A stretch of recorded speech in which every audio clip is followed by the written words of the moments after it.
Today's video is about the asthma. In this video, I will discuss about the types of asthma, what is the pathogenesis behind the asthma, morphological features as well as the clinical features. You can appreciate in this picture the normal bronchi and the asthmatic bronchi. The normal bronchi is having the normal lining of epithelium and the normal amount of mucus production. There is no narrowing of the lumen. But in the asthmatic bronchi, you can see the excessive mucus production as well as the swollen lining, which are contributing to the narrowing of the lumen, ultimately which lead to the bronchoconstriction. So what is asthma? Asthma is a chronic disorder of the conducting airways that is caused by an immunological reaction, and it's marked by the episodic bronchoconstriction. Why is it episodic bronchoconstriction? It is due to the increased airway sensitivity to the variety of the stimuli, that is the inflammation of the bronchial walls or increased mucus secretion, and it's manifested by the recurrent attack episodes of wheezing, breathlessness, chest tightness, and the cough. These symptoms are prominent particularly at the night or in the early morning. Why is it so? Because of the corticosteroid production is lowered in the early morning or in the late night.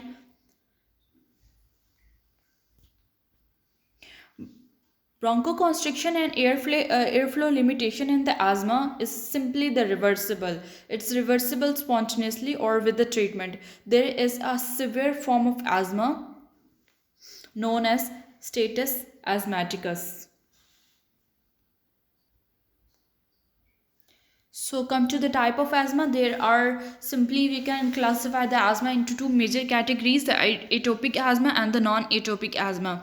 When we can say this is the atopic asthma, whenever there is evidence of allergen sensitization or the immune activation due to the certain allergen, we can say this is atopic asthma. The patient is having the allergic rhinitis and eczema as well as in the atopic asthma. And in the non-atopic asthma, there will be no evidence of allergen sensitization, there will be no allergic rhinitis, there will be no eczema.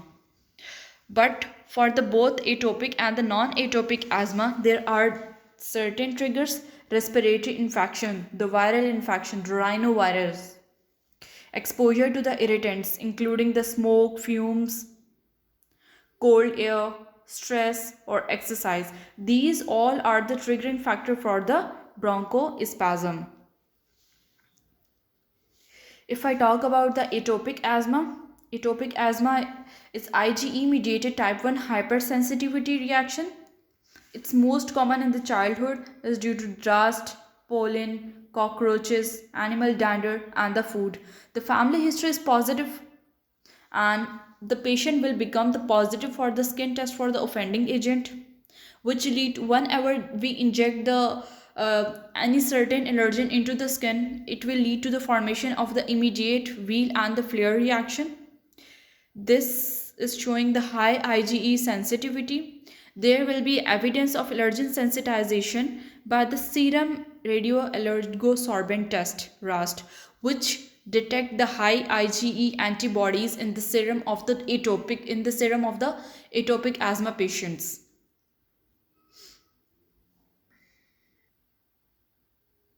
Now come to the non-atopic asthma. There will be no evidence of allergen sensitization. There will be no positive family history. There will be negative skin test, and but the respiratory infections are more common in these patients, especially the rhinovirus, parainfluenza. Smoking is also triggering factor for the non-atopic asthma.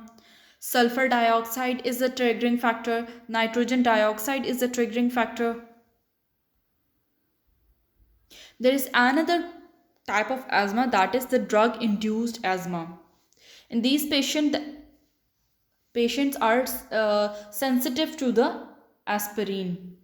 So this is known as aspirin sensitive asthma. The patient will having the recurrent rhinitis and the nasal polyps plus answer sensitivity. These patients develop the asthma as well as the urticaria. It is due to the aspirin will inhibit the COX cyclooxygenase pathway, which lead to the inhibition of the arachidonic acid pathway, and which lead to the inhibition of the synthesis of the prostaglandin E2. This prostaglandin E2 has a role in inhibiting the enzyme which lead to the production of the leukotriene B4, C4, D4 and E4. Whenever there is no production of the prostaglandin E4, prostaglandin E2, this will lead to the increased synthesis of these four leukotrienes, and whenever the production of these leukotrienes will increasing, there will be chances of the chances of asthma will be increasing. There is another form of asthma that is known as occupational asthma.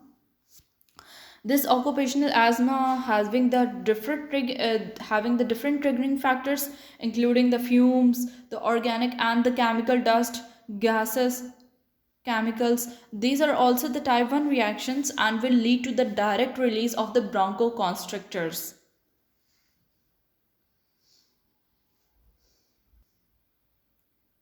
These were the types of asthma. Now come to the pathogenesis of asthma. Whenever the environmental allergen will come, it will lead to the stimulation of the helper T cell type 2, and this helper T cell type 2 stimulation will lead to the formation of IgE antibodies, and these two will result in the release of the certain growth factors and the cytokines. These growth factors and cytokine will result in the mucosal gland hypertrophy, smooth muscle proliferation, angiogenesis, neovascularization, fibrosis, as well as the nerve proliferation. These all things due to the growth factors and cytokines released by the helper T cell type 2 and due to the production of the IgE antibodies.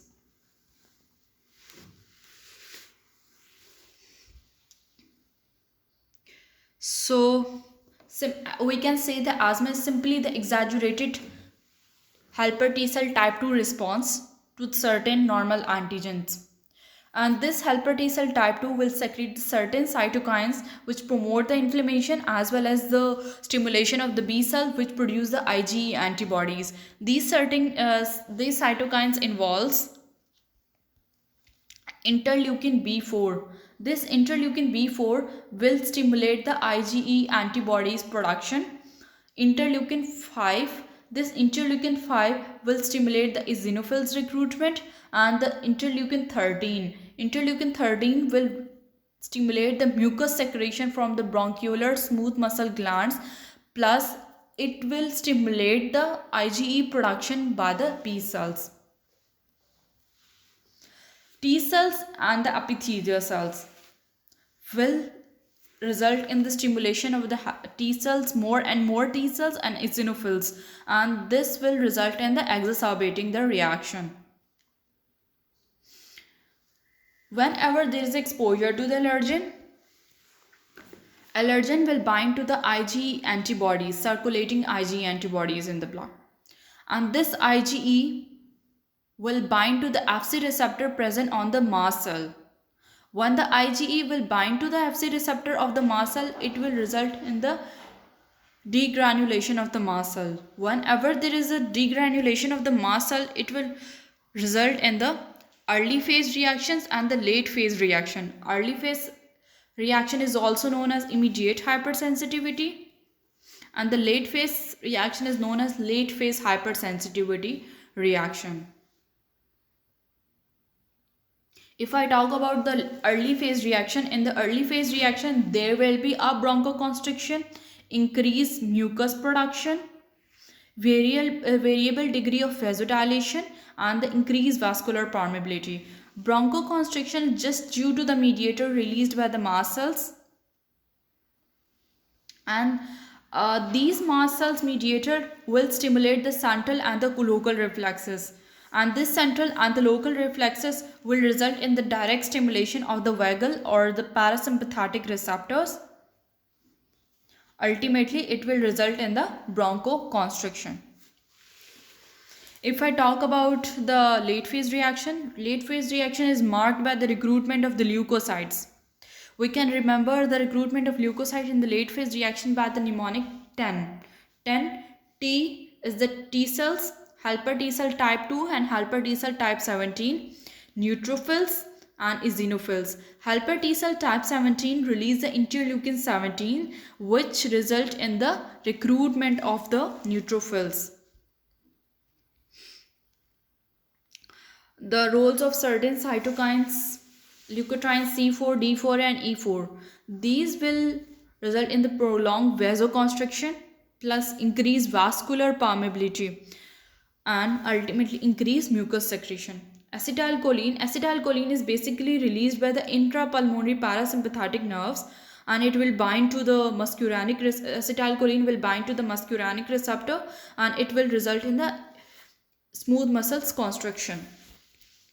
Histamine, it's simply the potent bronchoconstrictor. PGD2, prostaglandin D2, elicit the bronchoconstriction as well as the vasodilation. Platelet activating factor, it will result in the aggregation of the platelet and release of the serotonin from the granules.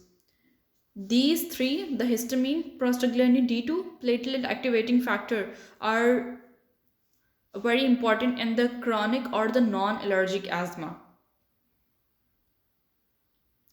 There are certain other cytokines including the interleukin 13, interleukin 4, interleukin 1, the TNF, the interleukin 6, chemokines, eotoxins, neuropeptide, nitric oxide, bradykines, and endothelins.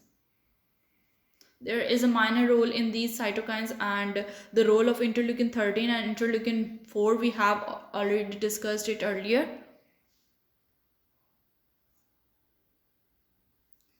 There is a genetic susceptibility in the asthma as well.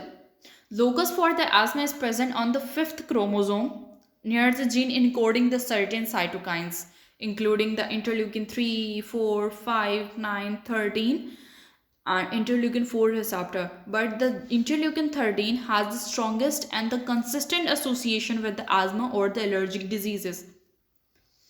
There is association of the HLA class 2, which lead to the increased production of IgE antibodies, polymorphism in the gene encoding the ADAM33, which is the metalloproteinases.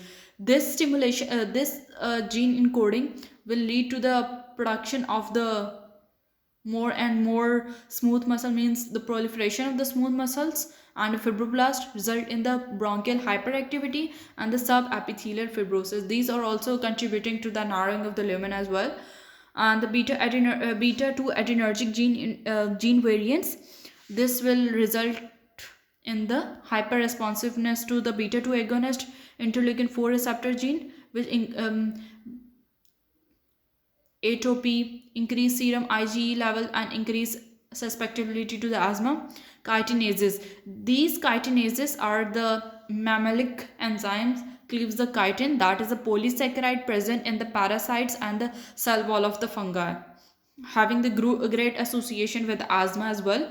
Increased serum levels and the lung expression of the YKL40, which is the chitinase like glycoprotein, will also have the increased susceptibility of the development of the asthma. Environmental factors are also playing an important role. Like airborne pollutants act as an allergen, which lead to the stimulation of the helper T cell type 2, type 1 hypersensitivity reaction. City life, which limits the exposure of the certain allergen in the childhood, having the increased susceptibility of developing asthma, because the exposure to the certain antigen in the certain antigen in the childhood seems to be the protective against the asthma and the atopy. Now come to the morphology of the asthma. In the acute severe asthma, that is known as status asthmaticus, there will be a lung distension by the overinflation of the lung, because the asthma is a expiratory disease. Contain the small areas of atelectasis as well. There will be occlusion of the bronchi and the bronchioles by the thick tenacious plugs. These tenacious plug consisting of the mucus plus the shed epithelium. If we do the sputum or the bronchoalveolar lavage, we will see the Kirschmann spirals. What are the Kirschmann spirals? These are simply the mucus plugs, having the shed epithelium as well. These are result from the extrusion of the mucus plug from the subepithelial ducts or the bronchioles, and will also contain the numerous amount of the eosinophils.